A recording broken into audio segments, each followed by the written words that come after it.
चलो लब्बो लबाब ये है कि सभी को खास तौर पर अपने स्वास्थ्य को लेकर सबसे ज़्यादा सतर्क रहना होगा। देखिए, सभी लोग चाहते हैं कि उनके ऊपर धन वर्षा हो, नौकरी में प्रमोशंस मिले और व्यापार में तरक्की होती रहे। अब हम doctor H S Rawat ji से जान लेंगे कि आखिर वो कौन से उपाय हैं जिन्हें करने से साल 2023 में तरक्की होने के साथ ही पैसे की डॉक्टर साहब कमी नहीं होगी।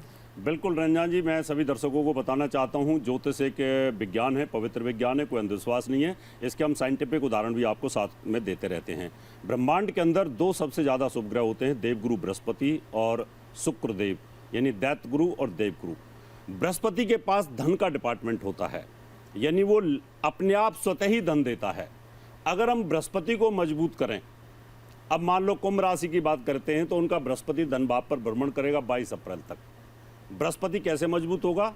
आप इस उंगली के अंदर गोल्ड के अंदर एक पीला पुखराज पहने, येलो सफायर, तो बृहस्पति स्ट्रांग होगा, आपकी ऑरा स्ट्रांग हो जाएगी। ऑरा स्ट्रांग होगी तो आपका दिमाग काम करेगा, दिमाग काम करेगा तो धन ज़्यादा कमाएंगे। तो कुंभ राशि वाले अगर पुखराज पहनते गोल्ड के अंदर तो आपके पास अपार पैसा बृहस्पति देव देने लगेंगे।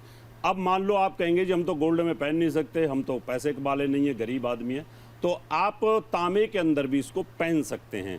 अगर आप चाहते हैं कि आप स्टोन बिल्कुल नहीं पहन सकते, आपके पास तो पैसा ही नहीं है, तो फिर आप हल्दी ले लीजिएगा, साबुत हल्दी की एक गांठ ले लें और उसको इस तरह से पीले कपड़े के अंदर बांध करके, जैसे गंडा ताबीज बनाते हैं, उसको आप गले के अंदर डाल लीजिएगा।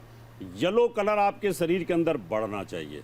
साथ में आप पीली कैप अगर लगाते हैं, टोपी लगाते हैं तो पीली बनवा लें। रुमाल आप यूज करते हैं तो पीले रंग का रुमाल अपने साथ रखेंगे। यानी ये धन कमाने के उपाय बता रहा हूँ, क्योंकि पीले कलर के अंदर धन का वास ज़्यादा होता है। और साथ में आप जो बच्चे पढ़ रहे हैं, पढ़ने वाले बच्चों को भी खास ध्यान रखना पड़ेगा, क्योंकि पढ़ाई का मामला भी हम लेके चलेंगे धन के साथ साथ। तो साथ में आप अपना जो कपड़े पहनते हैं उन कपड़ों को हरे रंग के यूज करें, क्योंकि हरे रंग के अंदर मेमोरी का ज़्यादा वास होता है।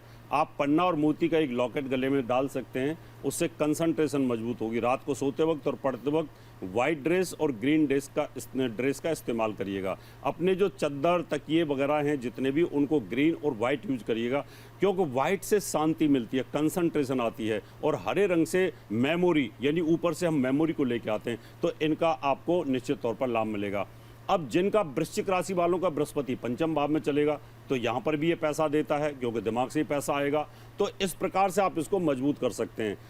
अब इसके अलावा जिन लोगों का योग कारक, जैसे मकर और कुंभ राशि के ऊपर शनि की 7.5 का प्रभाव है, धन की कमी उन्होंने देखी होगी, तो इस समय आपका भाग्योदय करने वाला, कैरियर को मजबूत करने वाला वो होता है दैत्य गुरु शुक्राचार्य, यानी आप उसको मजबूत कर सकते हैं। अगर शुक्र को मजबूत करोगे कुंडली के अंदर तो शुक्र की वेव्स मजबूत हो जाएंगी। यानी आप ओपल पहन सकते हैं, ओपल पहन सकते हैं, हीरा पहन सकते हैं। अगर आप रिच लोग हैं और अगर वो भी नहीं पहन सकते तो आप एक अमेरिकन डायमंड पहन सकते हैं। और आप कुछ भी नहीं पहन सकते, आप किसी ऐसे धर्म से बिलोंग करते हैं कि आप इन नगों पर विश्वास नहीं करते। बहुत सारे लोग होते हैं, क्योंकि इस दुनिया के अंदर, वर्ल्ड कंट्री के अंदर भी देखते हैं, यूरोप के अंदर भी टीवी चैनल्स को देखते हैं लोग, वो बोलेंगे हम इनको नहीं पहनते, ये तो हिंदू मैथोलॉजी का मामला है।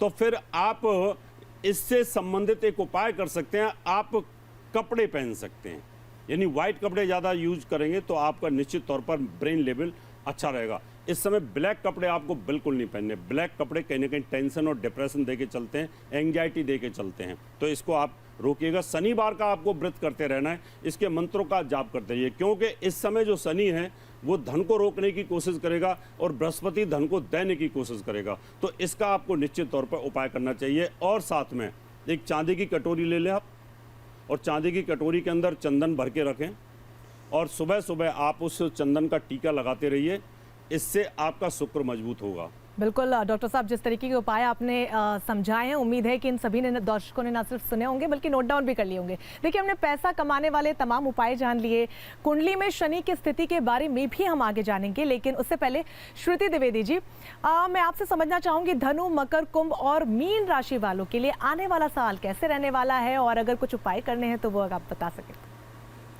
देखिए, सबसे पहले अब बात करते हैं धनु राशि वालों के बारे में। धनु राशि वालों, ये 7.5 आपकी अब उतर रही है, तो जो आपके 7.5 वर्ष थे शनि के, वो अब उतर रहे हैं। जाते हुए 7.5 कई लोगों को बना के जाएगी। ये बड़ा जेनरिक प्रिडिक्शन होता है, क्योंकि आपकी अपनी महादशा क्या चल रही है, आपकी कुंडली में ग्रहों की क्या परिस्थिति है, उस पर भी बहुत कुछ निर्भर करता है। तृतीय भाव में गोचर करता हुआ शनि आपको जनमानस का सपोर्ट दिलाएगा, लेकिन कंधे से जुड़ी कोई समस्या है तो उसका ध्यान देना ज़रूरी है। वाहन से जुड़ी समस्याएं आ सकती हैं। जो स्टूडेंट्स एजुकेशन से जुड़ी तैयारी कर रहे हैं, कोई कंपैरेटिव एग्ज़ाम की तैयारी कर रहे हैं, तो उन्हें इस समय पर खासकर अप्रैल 22 तक मेहनत पहले से कहीं अधिक करनी पड़ेगी। हो सकता है कि आपको डिसअपॉइंटमेंट लगे। मकर राशि वालों, जैसा आदरणीय डॉक्टर एच.एस. रावत ने बताया था, सेकंड हाउस में शनि जब ट्रांजिट करते हैं तो वो मार्केश भी हो जाते हैं। सप्तम से अष्टम से सप्तम, मतलब 8th हाउस से 7th जो पोजीशन है, तो ये कहीं ना कहीं आपको हार्ट से जुड़ी समस्या दे सकते हैं, थ्रोट से जुड़ी समस्या दे सकते हैं, हड्डियों से जुड़ी समस्या दे सकते हैं, माथे और आंखों से जुड़ी समस्या दे सकते हैं। हेल्थ पॉइंट ऑफ व्यू में आपको यहाँ पर ध्यान देना है। धन के मामले में मशीनरी, पेट्रोल, डीजल, ऑयल, कोल से जुड़ा अगर आप काम करते हैं तो बहुत बढ़िया चलेगा, लेकिन 16 अगस्त से लेकर 16 सितंबर के बीच में सरकारी नोटिसेज आना आपके लिए लाजमी रहेगा। सरकार से जुड़ी कोई समस्या हो तो वो इस टाइम पीरियड में आपकी बढ़ सकती है, यहाँ ध्यान रखना है। बात करते हैं कुंभ राशि वालों के लिए। आपकी 7.5 अब मिडिल पार्ट में आई, यानी कि सेकंड पार्ट में आई है। आपकी ही राशि का स्वामी जो कि 12वें में बैठा था, अब अपनी स्वयं जो है राशि में प्रवेश करा है। शश नाम का महाराज योग लेकर आ रहा है। पंच योगों में से जो होता है, महापुरुष योगों में से, उसमें से शश नाम का महाराज योग लेकर आ रहा है, महापुरुष योग लेकर आ रहा है। ये आपके लिए बहुत बढ़िया रहेगा। नेम फेम सक्सेस आपकी बढ़ेगी, धन लाभ आपको मिलेगा। लेकिन पार्टनरशिप में, अगेन रिलेशनशिप में आपको सावधान रहना है, स्पेशली 16 अगस्त से लेकर 16 सितंबर तक के टाइम पीरियड में। अब बात कर लेते हैं अंतिम राशि, मीन राशि, जो करती है सबसे ज़्यादा इंतजार। आपकी राशि पे 7.5 बिगिन हो रही है। द्वादश भाव में बैठा हुआ शनि अपनी ही राशि का है, तो इतना खराब नहीं जाएगा, क्योंकि अप्रैल 22 तक देवगुरु बृहस्पति आप ही की राशि में है। तो इस टाइम पीरियड तक तो आप समझें कि आपकी 7.5 की शुरुआत है। मानसिक तनाव दे सकते हैं, पैरों से जुड़ी तकलीफ, साइटिका हो, फाइब्रोमाइल्जिया हो, या स्पाइनल कॉर्ड से जुड़ी तकलीफें, स्पॉन्डिलाइटिस है, ये सारी परेशानियां बढ़ती हुई नज़र आ रही हैं। धन लाभ हो इस टाइम पे नहीं नज़र आ रहा है, धन का नुकसान ही हो सकता है इनफैक्ट। लेकिन आपको ध्यान क्या रखना है, आपको ध्यान ये रखना है कि आपकी वाणी द्वारा आप कोई ऐसी बात बोल सकते हैं जो कि आपके संबंधों को हमेशा के लिए ख़त्म कर सकता है। तो यहाँ आपको ध्यान देना ज़रूरी है। बिल्कुल, जैसा कि श्रुति जी आपने कहा, वो कहते हैं ना कि सावधानी हटी दुर्घटना घटी, तो बस उसको लेकर आपको अलर्ट रहना। देखिए, वैसे तो कुंडली के जो तमाम ग्रह हैं, हमारा आने वाला जो भविष्य है वो उसके हिसाब से ही तय होते हैं, लेकिन फिर भी सभी लोगों को शनि, राहु और केतु की चाल जानने की खास तौर पर इच्छा रहती है। डॉक्टर साहब, मैं आप ही से समझना चाहूंगी कि शनि, राहु और केतु की इस चाल के बारे में कि ये आने वाले साल में क्या कमाल करने वाले हैं। देखिए, कमाल भी करेगा और नुकसान भी करेगा, दोनों काम करने वाला होता है।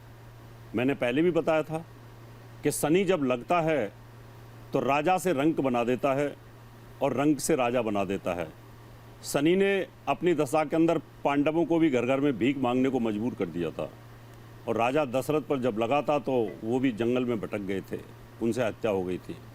तो शनि जब बुरी अवस्था में होता है तो उसकी पूजा पाठ करने में ही हमें बहुत अच्छा होता है। और राहु केतु जब लगते हैं 1.5 साल के लिए, तो ये भी आदमी की तबाही करते हैं, टेंशन देते हैं, एंग्जाइटी देते हैं, एक्सीडेंट देते हैं, दुर्घटना देते हैं।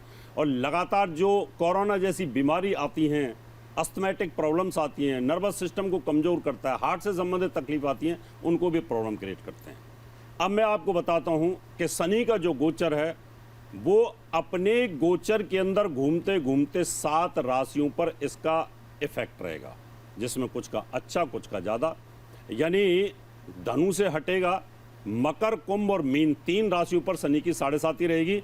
आपको शनि के मंत्रों का जाप करते रहना है और अपने स्वास्थ्य का ध्यान रखना है, जिसमें कि मकर वालों के लिए मार्केस होता है। परिवार में कोई कष्टकारी व्यक्ति है, यानी उसको कष्ट हो रहा है, हॉस्पिटलाइज है, उसका खास ध्यान रखना पड़ेगा। इस 7.5 के अंदर कहीं ना कहीं मृत्यु तुल्य कष्ट भी आता है, पूजा पाठ से उसको ठीक कर सकते हैं। उसके अलावा शनि 2 राशियों पर ढैया के अंदर विचरण करेगा। कर्क राशि और वृश्चिक राशि के ऊपर ढैया का प्रभाव रहेगा। इनको एंजाइटी, टेंशंस, परेशानी, घर में कलेश, तनाव बना रहेगा और कई बार ऐसा होता है पागलपन के से दौरे पड़ते हैं, मिर्गी के से दौरे पड़ने शुरू हो जाते हैं। लोग बोलते हैं साइको हो गया कहीं ना कहीं, इस तरह की प्रॉब्लम्स आती है। अगर इस तरह की प्रॉब्लम्स आती है तो आपको फिर भी शनि की पूजा करनी पड़ेगी और साथ में एक ध्यान करना है कि आप एक चांदी का गिलास लीजिएगा, उसमें 25 ग्राम चांदी का प्योर टुकड़ा डाल के रखें, उसको रात को भर के रख दें, सुबह खाली पेट उसको पीते रहें, तो उससे आपको निश्चित तौर पर लाभ मिलेगा। बिल्कुल डॉक्टर साहब, जिस तरीके से आसान शब्दों में आपने जो उपाय बताए, उम्मीद है कि हमारे दर्शकों ने ध्यान से उन्हें न सिर्फ सुना होगा बल्कि समझा होगा और नोट डाउन तो कर लिया होगा। चलिए, आप दोनों का बहुत शुक्रिया। Doctor HS. रावत जी, आप हमारे साथ जुड़े, विस्तार से आपने बातचीत की। श्रुति द्विवेदी जी, आपका भी बहुत शुक्रिया। तमाम राशियों की चाल क्या होने वाली है, ग्रह किस तरीके से आने वाले साल में तमाम राशियों को अफेक्ट करेंगे, उसके बारे में विस्तार से आपने बताया। देखिए, उम्मीद यही है कि इन बातों को ध्यान से आपने सुना होगा, उपाय आप अपनाएंगे, लेकिन सबसे महत्वपूर्ण यह है कि मेहनत करना आप नहीं छोड़ेंगे, क्योंकि मेहनत करने वालों की ही जीत होती है। चलिए, इसी के साथ फिलहाल के लिए इस खास शो में बस इतना ही। मुझे दीजिए इजाजत। With a very happy new year wishes. नमस्कार।